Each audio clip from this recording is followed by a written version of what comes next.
Hello, everyone. Welcome to Rebel TV. Thank you so much for joining us. My name is Sarah Kay, or online I actually go by Awesome Sarah Kay, which is pretty relevant for today's episode, where we're going to be talking about ego versus confidence, what they are, why they are good or bad or useful or not useful, and how you can potentially use one or both to help yourself and your business. So, like I said, I'm Awesome Sarah Kay, and I have two wonderful guests with me today, one of which is Jen, and the other is Mike. So I'm going to let you guys introduce yourselves real quick. Jen, why don't you go ahead and start? Hi, I'm Jen, and I'm the mommy at thebreakfreefamily.com, and I'm just excited to be here and talk with you guys today. Of course you are. Mike, how about you? Yes, I am Mike of the Stay Home Family. I am also excited. I've just drank coffee like about half an hour ago, which is weird because it's like 8 o'clock my time. But I'm planning on staying up real late tonight because I think some cool stuff is going to happen. And yes, I'm excited to talk about this stuff. Wonderful. That's awesome. Okay, so as we dive into this topic, what I want to do first to sort of lay the groundwork is I want to discuss what ego and confidence, what they actually are, what it means, because I think that these are two terms that can be easily confused for one another, and it's sometimes can be difficult to describe. So the first thing I want to talk about is confidence, because I think that that's maybe slightly easier, simpler to describe, something that people know about. So just talking about confidence, Mike, what does that mean to you? Confidence to me is, well, I always think of confidence as kind of like two weapons. It's like you say yes to stuff or you can say no to stuff, and over time that will kind of help you. I think confidence is no good unless you know where you're going. So if you know where you're going, like you can say no to certain things and say yes to the things that will bring you a step closer to it. The more kind of closer you get to stuff, the more you kind of that world kind of opens up and becomes bigger, and there's more no's to say and there's more yeses to say, and you can't get there without confidence. So it sounds like you're comparing it to certainty. Is that correct? Yeah, yeah. Okay, cool. That's a way that I've not heard it described. That's really interesting, and I would have to agree with that, definitely. Jen, how about you? I think confidence to me is more of a it's this feeling of portraying that you're comfortable with a situation or you're comfortable with what you're doing, and being an introvert, that can be kind of hard. So as a kid, I developed this thing where I could show that I was confident or pretend that I was confident in doing something so that it appeared that I was comfortable even in the situations when I wasn't. Kind of like, when we get on here and we talk, I'm not always comfortable, but I try to be confident in what I'm doing or appear to be confident so that people understand that, the message that we're trying to get across is important. Okay, so you said something similar, and I think the way that you worded it, Jen, is something that people are a little more familiar with. It's about being comfortable doing whatever it is that you're doing, whether it's expressing yourself or telling something or doing something. So I just to sort of give my rephrasing of the same definition, I think it's the knowledge that it's certain knowledge, certain in the context of certainty, like Mike described. It's I know that I can do this or can't do this, or that I do know this or don't, if that's the case. So I want to talk about how. Let me grab my notes real quick. Okay, so confidence, I want to talk about whether it's a negative or a positive thing or how it can be both. I think that confidence is something that most people associate with being a positive attribute or characteristic for someone to have. I generally agree with that, although I do think there's such a thing as false confidence, and I don't think that that's the same thing as ego. But we'll get to that comparison in a minute. So we'll go back to Mike. Can you tell us how you think confidence is a good or a bad thing, and more on that subject? Yeah, I think I agree with you. I think confidence is an awesome thing. It's great. Yeah, false confidence. See, false confidence would come from just kind of being misguided or just not really knowing what you're doing, not being very clear on what you're doing. So then when you think you have the right actions to take, and you know, and you're saying to yourself, "This is it. I know exactly what I'm doing. So therefore, I'm confident." Uh, you're going to get a slap in the face when it didn't work out, which is also going to then bump that kind of information over to your ego, and your ego is going to store that for later and be like, "You see what happened there, doofus? Confidence doesn't work out for you. Stop that." Jen, what do you think? Well, I think like we were talking about having false confidence, sometimes that's exactly what I have, and it's because I have to portray confidence, and it's just this mechanism that I grew up with as a kid to overcome that introvertedness where I just wanted to hide from society and go do my own, think on the world, but that doesn't really work when you have to go do things and you have to interact. And so sometimes I think that false confidence can make you seem like you know more than you actually do. So it's a double-edged sword because sometimes people can think that they're understanding what you're saying, and they don't really get the whole gist of it because they're only seeing bits and pieces of it. So your false confidence, like Mike was saying, is it kind of slaps you in the face, and you're like, oh crap, how come how come that didn't come across all the way? And it's because you're trying to bolster yourself up, so you can feel like you're making your point, but it doesn't always come across the right way. So, but at the same time, I think confidence is because I do some pretty awesome things, because you feel like you are sure enough of yourself that it's going to be okay, so you make a mistake. So that's something that I think is important to call out is from what we've talked about, the three of us, and also just what I believe myself, it sounds like confidence is something that you derive, either having it or lack of it, from your inner perception of yourself. It's what you believe you can or can't do, or what you are or what you aren't. Would you guys say that you agree with that? It's more based on your own perception of yourself? Totally. Yes, agreement? Cool. So now we're going to shift gears and talk about what I think is the slightly more exciting part of this episode, which is ego. And I'm going to be really blunt. Even though ego, especially in a lot of personal development books and concepts, it's generally portrayed as this thing that's not good to have. It's a false sense of self, and we'll get your guys' opinions on that in a second. But I sort of have a different spin on it in that I think that it can be a really valuable tool. So I definitely want to talk about that, but I just wanted you guys to be prepared for that. This isn't going to be an ego bashing session altogether. So I'll talk about that in just a minute. But Jen, what do you think about ego? Okay, so when I think about ego, what I think about is the perception of who I always see myself as, and it's that smart girl. When I was in school, I was the girl who didn't do homework, didn't have to worry about it, got great grades, helped all my friends get ready for their test, had all that stuff, and so life was easy to me. Everything was easy when it came to knowledge-based stuff.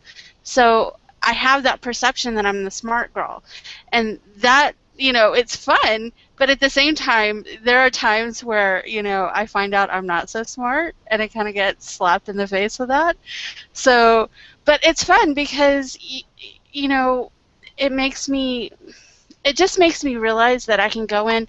I guess it's one of the things that my ego, feeling like I'm the smart girl, makes me want to go in and learn stuff. It makes me want to go in and figure out stuff that other people just don't even want to try. So it sounds like it's kind of an exaggerated perception of yourself. It's what you want or what you think other people see you as? No, it's not what I think other people see me as. It's what I perceived myself as for years. all through high school, all through college. Grades were easy, so everything should be, when it comes to knowledge-based stuff, it should be easy. And if it's not, then I need to go in and figure out why it's not. So. Okay, and then when that perception was challenged, it was painful. Oh, definitely. Sounds familiar. Mike, what do you think about ego? Ego.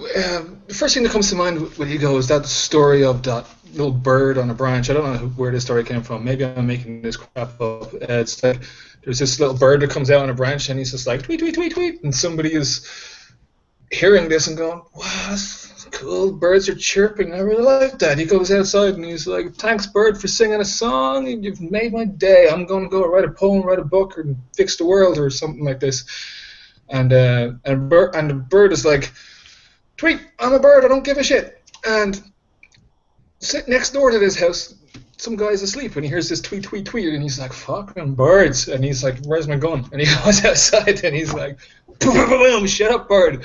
Bird's like, fucking bullets, I'm out of here. Whatever, I don't care, I'm a bird. I'm doing my own thing. The bird is doing the bird, so do you, basically. And so if you can, like, take opinions of other people and become separate from it altogether, because yeah, you can be told that you're awesome. It can inflate your ego to a certain point. You can also be told you're shit, and it'll put you to a place of non-action, and all this will go back to your confidence. So I think it's really I think it's good to take ego out of the equation altogether, and then when you can just work on yourself, I think you for who you are. You never will have to kind of pretend that you know more than you do, because there's plenty of people that will be attracted to exactly who you are in that moment, and you're always going to be growing, and you'll always be changing, and people will be attracted to that person at that time. I might change my mind on all of this next week. Way to be consistent. But that's interesting, because what Mike said is more how I think of ego in general, that it's something that's generally more influenced by what other people think, which is not what Jen said. So it's interesting to get those two different takes on what ego is. So I heard, Mike, you say that you generally think that it can be a hindrance, that you should take it out of the equation. Jen, you didn't really say that. You kind of thought that it was a tool, maybe also, that helped you motivate yourself to live up to it. Is that what you said? Can you clarify that a bit more? Yeah. Basically, when I'm trying to do something, and and I'm in those moments where, okay, crap, I just don't freaking understand this stuff. What the hell do I need to do to make that trust? Then I say, okay, well, hey, I'm the smart girl. And so the smart girl steps up, and she goes, oh, hey, this isn't that hard to figure out. Well, let's just go look at this and this and this. Now let's try and break it and see if we can fix it. And if we can fix it, then by damn it, we can fix all the rest of this other stuff that we thought that we knew to begin with, and just really get it going. But it's because I have that little ego of I'm the smart girl that I can do that. If I didn't, and I think that leads into my confidence. If I didn't have that, but it's because I think that the reason that you guys have it different than I do is I'm more introverted. So almost my entire world is all internal. Everything I do is internalized, and that's how I do my filters. Whereas a lot of extroverts are the total opposite. Their filters and everything else are a lot of times on the outside. That's an entirely different topic altogether, and I'll stay away from that one. But I actually see ego in that manner, in the same way that you do, in that I use it as a tool. I understand that it's not an accurate reflection of my actual abilities, maybe, but that it's an exaggerated persona. For all intents and purposes, it's like an avatar, and we've talked about that on other episodes of Rebel TV, I think, as well, in that it gives me a model, it gives me a goal in some cases, it gives me another expert kind of to leverage in situations where I maybe don't have the confidence to back myself up.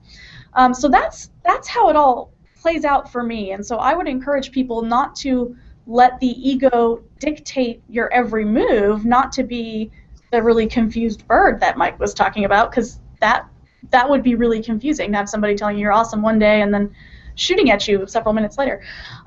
We don't want that. But use it as a tool, and that might be helpful for some people. And then confidence, I want to stress that I think it's really about introspection. It's really about really looking at yourself and understanding what you are certain about, what you know about yourself versus what you don't. And I think that both are types of confidence. And I'm in the dark. Give me a second. Oh, take it away. Yeah, so I wanna hear from you guys as to how both parts play in for you personally. So Mike, why don't you start? Yeah, well, I was thinking about what you're saying about ego and confidence, and there might be a kind of a blurry area between the two of them. What popped up for me is this other story that I know everybody has heard about, Indiana Jones' Temple of Doom, right? This guy, he knows where he's going. He has a plan. He has a map. It's an actual thing. It's his field. He's gone through college and everything for this. He understands this is his world. So he uses his intelligence to get him so far to avoid the spears and all sorts of crazy shit. And he's figuring out puzzles and stuff. But confidence will always get everybody so far. They'll always get to a point where they stop and go, there's no path here. There's nothing. And it will always depend on who you've been following. Like if you're directly relating that to this business, most people will stop there and turn around, and their ego will tell them, "There you go. You went all the way up here like a fool, and there's nothing here." You know, I think if you happen to have something in place like the way you do, Sarah, where you got this ego that goes, "No, I'm awesome. There's a fucking path."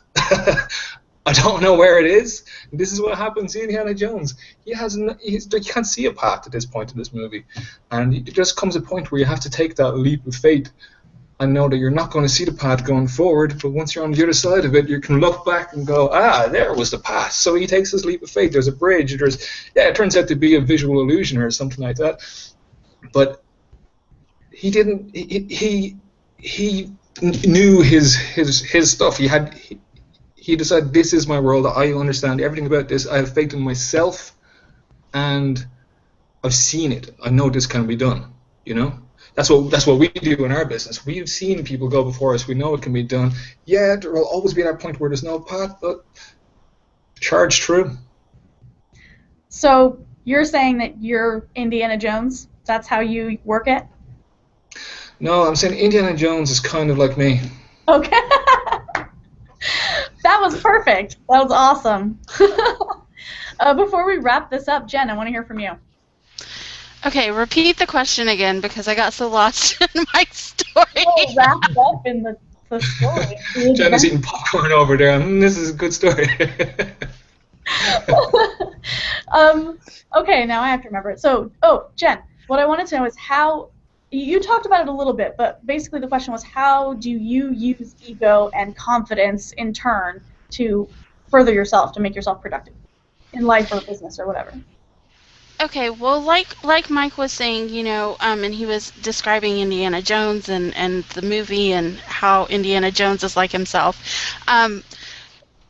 I take that smart girl, like I was talking about earlier, and so I get to that point like Mike's talking about where you look around and, okay, you've gotten here and there's no more damn clues.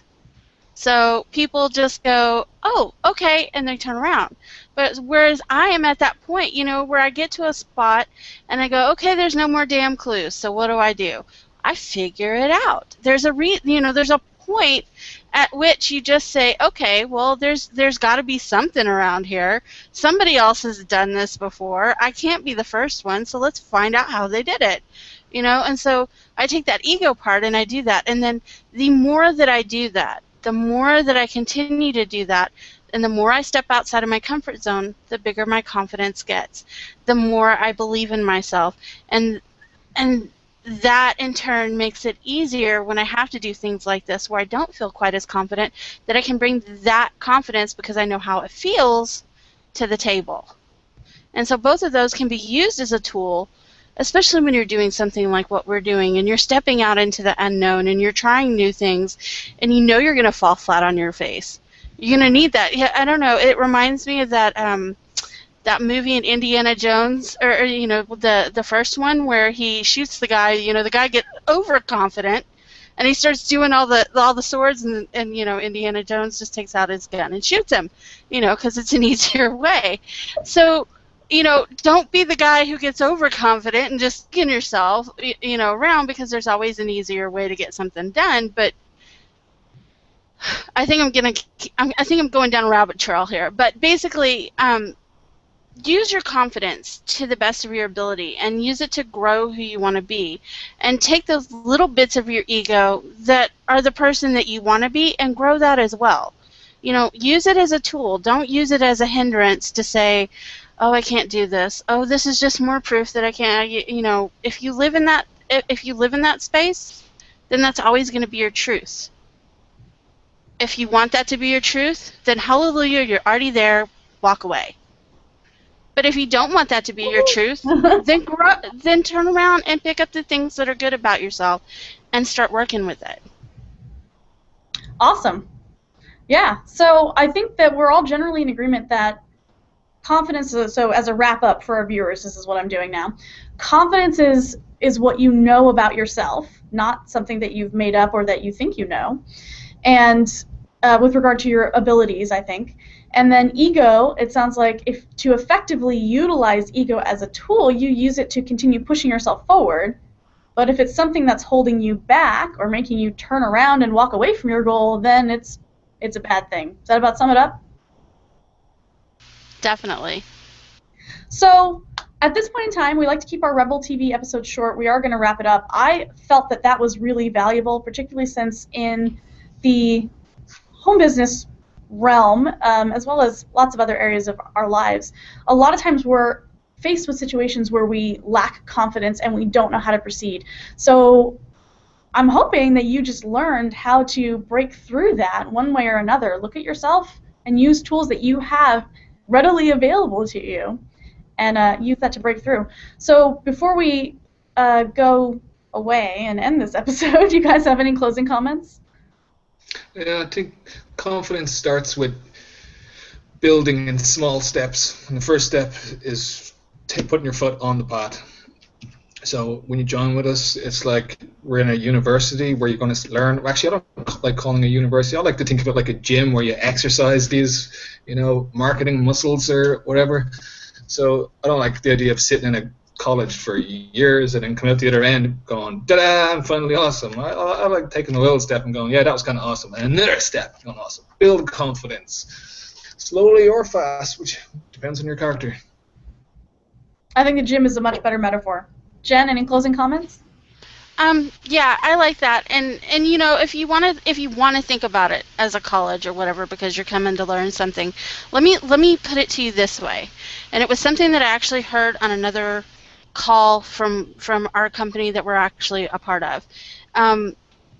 This guy was talking about how he uses the thought of going to his upper level classes, where those classes were very small and very detailed and very time sensitive. The professor, you're going to be the professor in your business. You don't want to take the time to go slow. You're going to want to take the time to learn things in little bits and pieces and do. I know that when I was in college, everything that my professors taught me, they taught us that day, and then we had to go out and produce. Before we got out of class, we had to produce. We had to produce whatever it was that thing was. You know, and we took advantage of the fact that we were in class, that we could ask questions and learn from everybody's questions, not just our own. So I don't know. So that's how you could build confidence if you were using the classroom metaphor. Right. We do. Okay, well, thank you so much for joining us for today's episode of Rebel TV. Whether you are a fellow Rebel who's watching us, thank you, or whether you are a guest, thank you so much. I'm sure that you got value from this. More than likely, somebody sent you to this video, and there should be a button below that you can get more information from on the Rebels and more of what we're talking about, more value. And I believe that wraps it up. So we will see you guys tomorrow because we have Rebel TV every day at 3 p.m. Eastern Time. And that's it. Everyone say bye. Bye. Do, do, do, do, do.